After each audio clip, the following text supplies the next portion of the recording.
Hey everybody, it's Athena Anderson, also known as Curl Goals, and welcome back to my channel. It's been a hot minute. But yeah, I start off almost every video doing that because for some reason I love to take long breaks between YouTube videos. Not on purpose, but I've just been, normally really busy with school and stuff like that. But thanks to this lovely epidemic that's going on, I'm back at home. I moved off campus, school's actually closed and everything is switched to online. So that's been happening, I know. But now I'm back at home and I have a lot of time on my hands. So I wanted to do this video on my weight loss journey because I always post multiple pictures and stuff about it on my page, but I never actually made an in-depth video about basically my journey. And honey, it's a long one. So grab your snacks, grab your water and your hydro flask and get settled in. So let's go. So, the reason why I wanted to do this video is because I actually ran across an old photo and old, and I was like, whoa. So I ran across this picture of me 4 years ago with a friend and I was like, wow, that is a transformation, seeing how far I've come from then to now. And also I started my hair journey around that time too, so just seeing how not only how my hair itself has flourished, has just grown exponentially, to also how my body has changed and how my eating habits have changed. Just everything has really changed. So it's really nice, I guess, kind of seeing those things, because some of us, I know for me, I'm extremely hard on myself, and if I don't see what I want to see, I get really down. But that's because, and we'll go into it, but that's because I've always had certain body image issues. So let's go all the way back. One thing that I noticed with a lot of parents nowadays, and just looking back on myself too, it's like the breakfast stuff, I just realized how much sugar is in this kind of stuff. And it's just why are we feeding kids all this sugar? I don't understand the snacks, the Pop-Tarts and just all this gummy stuff, and of course moderation, but just looking back on it now, I just see we really shouldn't be feeding these kids this stuff because it's really not that good. It's not good for them, and the eating wasn't really there. And so I'm one of 4 kids, so I have 2 older siblings and a younger brother. I was the fat kid. Everyone else was skinny. I was the fat kid. And sometimes I guess I would be well, maybe it's my genetics, or maybe it's something else, and then I don't know why, but parents, if you got a kid that's overweight, constantly pointing it out does not help them. I'm sorry, I have to say this. Pointing out your kid's body and stuff like that does not help them. If you want them to lose weight, what you need to do is that, first of all, they're kids, so they're not cooking for themselves. So you gotta see what you're making for them. And honestly, even with this entire experience with me, because people in my family love to point it out, and they loved saying I didn't need to eat these certain things and stuff like that. I'm a kid. I only eat what's at home. I only eat what you give me. So I think it's important for parents to teach their kids about nutrition and stuff. Getting up to my age, I'm about let's say 12, 13, 14. I'm in middle school, I got injured a lot when I was a kid too. I just love to break bones or stuff like that. I don't know what was wrong with me, but that also would set me back. I did play a lot of sports. I still loved sports, but of course the eating wasn't right. And then when you get injured and you're not as active anymore, but your eating is still bad, the pounds add up. And if I can find pictures of younger me, I'll put them in this video, but if I can't, then sorry. But yeah, so the pounds started adding up and I was just getting heavier and heavier, and my self-esteem is just dropping, and just it was really tough. And of course still, you have family members who are always pointing it out and stuff like that and making you feel singled out, and that's it's just how it was. And then so Oh, let's fast forward into high school. Let's go to where I almost start my fitness journey. So I was playing basketball in freshman and sophomore year in high school, and then so I believe it was the summer going into junior year. I'm getting ready for basketball season, and I was told, and so I was doing a lot of running. Where I live in Georgia, it's if you've been to Georgia, it's very hilly. That's just how the state is. It's why we shut down every time there's a threat for ice, because our hills, cars, no. We already have subpar driving, so we can't risk it. So basically, yeah, so I would just be running up the hills doing my stuff. So I went to go get my physical done at a doctor's office, and then so they like examined a part of my neck. Of course, it's not there anymore, but you know, examined a part of my neck, and they were like, "Oh my God, what is this?" Blah blah blah blah. And then push comes to shove, they kind of tell me it was like a, I forgot what it was, but it was like a spike in insulin, or like up in insulin. And basically, if I didn't lose weight, I would get diabetes. So I was diagnosed as pre-diabetic, and that was like a what? Like, oh hell no. And so like that really kind of like hit me hard, and I was like, I was already working out beforehand, but like it made me just kind of feel like, of course, still really bad, but you know, it was low-key the wake-up call I needed. So I was, you know, doing a lot of running, eating. I remember eating salads every day. Eating salads, I'd heat up some turkey bacon, put it on top of my salad, and get like the salad packs, and just, that would literally be all I ate. So when I went back to the doctors, and my weight at that time was about 225. And I'm about 5'9", if that gives you reference. So I'm about 225 when I went to that first doctor's visit. And then when I went, I think like the next month or month and a half after, I was down to 215. So I'd lost 10 pounds. So I kind of felt great. Well, I did feel great. There was no kind of, I think it was 16. So I was just, you know, doing my thing. I was running a lot and doing just like, doing my thing, and I started to lose weight. So that gratification of seeing 10 pounds off the scale when I'd had so much trouble losing weight before was like, wow, I can really do this.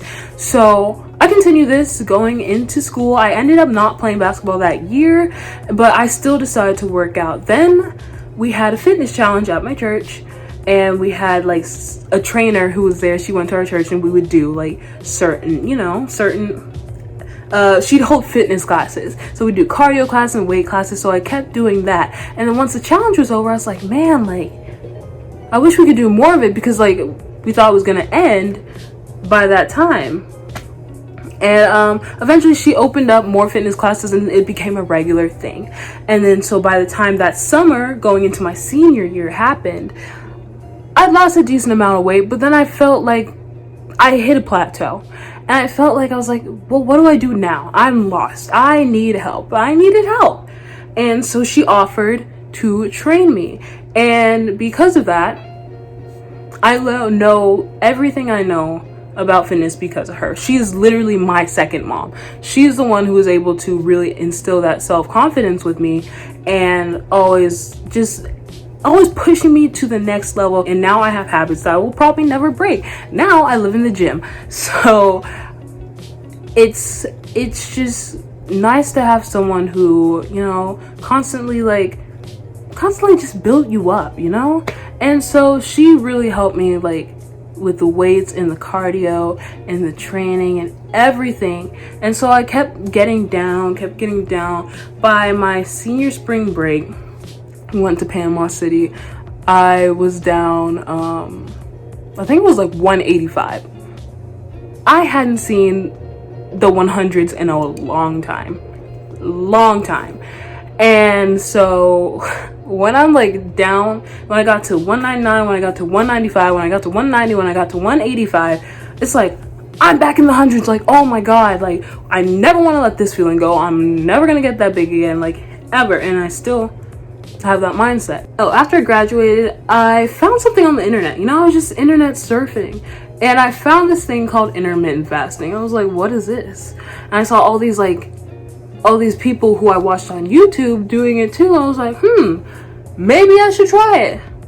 I did try it, and I started in, I want to say June-ish. I ended it actually in September because I got food poisoning at school. And I just like, I couldn't, I just stopped it because like I was getting sick from the food at school. So I was like, okay, let me just like, I didn't have my own kitchen. I was just eating at the dining hall. So I was like, okay, let me just like hold off on this intermittent fasting. And the one thing with intermittent fasting is that I personally don't like eating all that late. So like the 12 to 8, I would cut it from 12 to 6. And then sometimes I'd do 12 to 4, and it would just be so very, very inconsistent. And I was cold all the time. Anyone who knows me knows I don't get cold at all. Like at all, I don't get cold. But for me to be cold all the time, I was like, okay, maybe I wasn't getting in enough calories, and let me just like do this other thing. So now what I do now is just, I guess, intuitive eating. I guess that's what you call it. Honestly, I really don't know. I just eat good food. And yeah, it works for me. So whatever works for you. Yeah, but once I got into college, my freshman year, I was 175, and that's the lowest I'd been in a while. And honestly, that shape I was in with the intermittent fasting and doing the weights, the best shape I've ever been in my entire life. I'll put a picture right here, but it's the best shape I'd ever been in my entire life. And yeah, so I stopped doing cardio as soon as I went to college and just really focused on weights. And then so I've just been doing that, and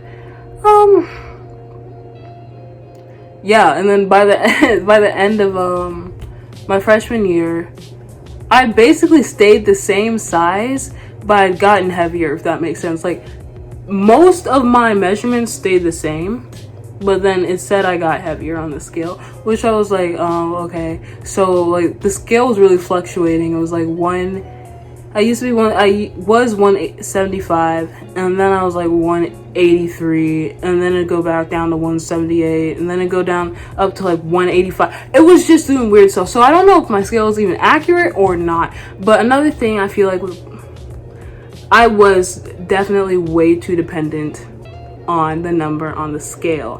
For me, it just damaged my psyche. I just know personally for me, I can't do it. I haven't weighed myself in a long time, but when you like take pictures and like you see actual results, like whoa, there's a new line right here, like oh, there's a new line right here, like my stomach's looking a little, oh okay, like wow, like oh, because oh, my waist, wow, it looks, things are fitting a lot looser on the waist. I feel like that's a better measurement of how much you've lost. Okay? And going into my sophomore year of sophomore year of college, I started to really not like my legs.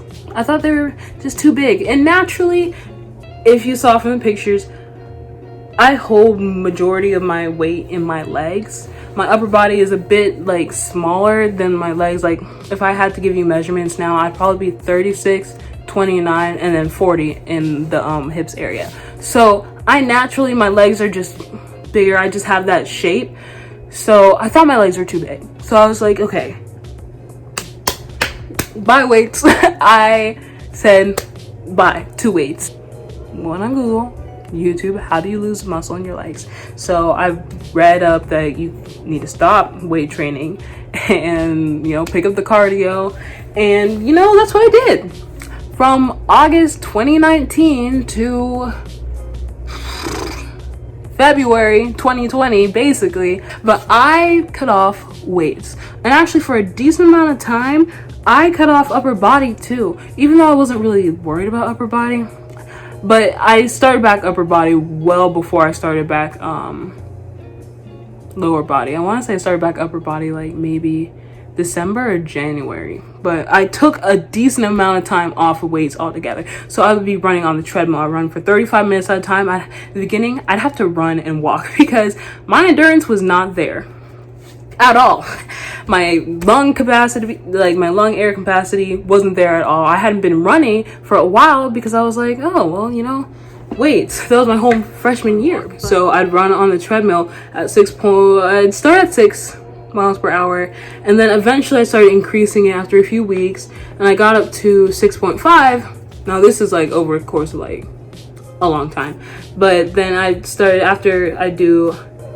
used to just run for 35 minutes. Then I started cutting down the actual running to about 21 minutes. And then I would do high intensity running sprints for about 15 to 17 minutes. I'd run inclines, I'd run all this other stuff. That's what I do. And I still actually do that part now.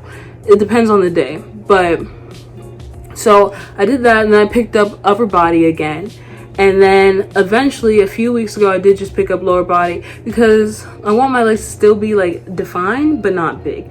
So I do a lot of body weight stuff. But yeah, so Mondays when I did go to the gym, at school, it's closed now, but the gym would open up at 6 a.m. so that's why I would be there, because I hate a crowded gym. Maybe that's just me, but I feel like I hate when people are like, oh, are you done using this? I don't have to worry about it as much anymore because I was running, so I'd be upstairs instead of downstairs in the weights area.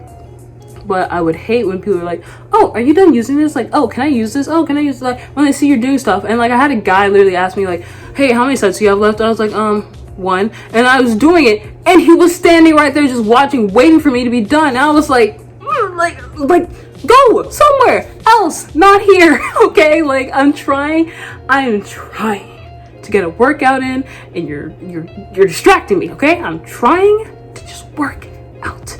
That's it.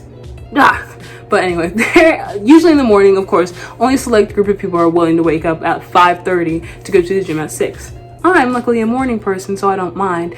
And I know that anytime afternoon, I don't even step foot in the gym because everybody is. I can tell that I have improved with my running because I was running a lot, and now I'm able to run. Just last week, for the first time, I ran 6 miles in one go. And I was like, wow. And it took me about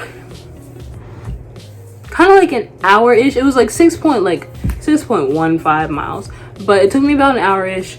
You know, of course, the first 3 miles, I was used to running 3 miles. I'm used to running 3 miles and stuff like that. So like, those are good. 4 is all right, but 5 and 6 are total killers. You know, my average is like this Wednesday, yesterday, I ran 6 miles. The first one was 9 minutes and I think it was 17 seconds. The second one was 8 minutes and 50 something seconds. The third one was 9 minutes and 30. Fourth one was 9 minutes and 56 seconds. And like, the thing is, when I'm going down one way, it's like not as hilly, but coming back, so after mile 3, when I turn around, coming back to my house, all the hills, the legs were burning. I did legs the day before, so they were already sore. So I was slowly dying. But I can say my lung capacity and my endurance is definitely up. I don't feel really like, after I run, I'm just like, that was nice, you know. But basically, when I would go to the gym on Mondays, I would run for 28 minutes, and then I'd do high intensity sprints, and then hop off the treadmill and do like jumping squats or like anything in between the sprints. So I'd run for a minute at 8.5, and then I'd go off, and for 40 seconds I'll do like jumping squats or jumping lunges or like jumping jacks or like that kind of stuff. And then so I do that for 10 rounds, and then that will take about 17 minutes according to my thing. So that's what I would do on Mondays. Now on Tuesdays, I would run for about 21 minutes, go down, do some lower body weight workout to keep my legs like nice and, you know, nice and toned. Wednesday, I would run for 28 minutes again, but then I would go back down and do upper body stuff. So anything from I do lots of shoulders because I had shoulder surgery, so like I want to keep it strong. And then I do a lot of bicep stuff, and just like I kind of just make it up as I go when I go down there. And Thursday is basically the same thing as Wednesday, except I run for 21 minutes first, and then I do some weights.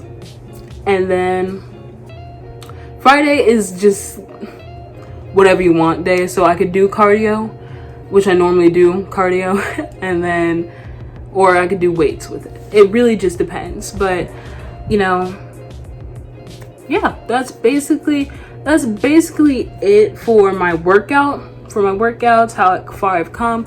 Of course, now I guess for the eating, if I were to travel back to like my junior year in high school, I just cold turkey a lot of things. I really did. So I was just eating salads like most of the time. And let me tell you, I never realized it until now, but when you eat healthy, you get a lot more crap from people. Like, even in freaking college, I get the most crap from everybody. Shut up and eat your rice bowl. That's literally what they always call me. They call me rice bowl because I would always eat rice. I would always eat rice bowls. I'd have some rice, vegetables, and grilled chicken in a bowl all the time, and organic ketchup because I like organic ketchup. And literally they would call me rice bowl, or they would be like, shut up and eat your rice bowl. And in high school, I remember my friends would be like, oh, hi, I'm Athena, all I eat is salads all day, I'm so healthy. I'm like, wow, all right, guys, like, I'm just trying to better myself. I never realized how much crap you get for eating healthy, but like, yeah, I know it's out of love. I know they're joking with me, but I'm just like, dang, this is how you feel. But yeah, I tried a lot of things. Like I said, the intermittent fasting. I was pescatarian for a year, but I stopped my first year in high school because... Not my high school. Oh my God. I stopped my first year in college because they always had grilled chicken, but they rarely would ever have decent fish. They would have tilapia, but that's what I call the GMO fish. It's not a natural fish, and I'm not putting that in my body. And the one time I did, that's when I got the food poisoning. Basically, I really just eat whole foods. I snack on rice cakes. I'm a snacker more than anything. If you ever really saw my meals, you'll be like, that's really all you eat. Because for some reason, I like snacking a lot more than I like having meals. So I have smaller meals and then snack more. I love apples, fruits. I love fruit. I could eat fruit all day. I eat a lot of ground turkey, a lot of peas. I just eat a lot of good whole foods. Basically, that's really how my fitness journey has gone and is going now. What's my goal now, you might ask? I don't know. I found a workout routine. The running and the weights just works for me. I really do like it. I don't know what I want. Maybe I'll get a little bit leaner. I'm still trying to work on my legs, but not like too much because they have gotten smaller, so I can't complain. But really, I feel like I'm at a good spot right now, and honestly, maintaining is the best thing for me. So with that being said, that is the end of this video. That was my weight loss journey type ordeal, yeah, if you like the video, give it a thumbs up. If you want to see more, consider subscribing. If you tell me what you liked about the video, and if you're going through weight loss, or if you have any questions for me, let me know. I might just make a how to lose weight video. I might just do it. But thank you guys so much for sticking through this entire video. I am so blessed to have you guys. I'm back. I keep saying that. I will try and be more consistent with my uploading for natural hair, for just anything you really want to see. I got you. So I will see you guys in the next one. Bye.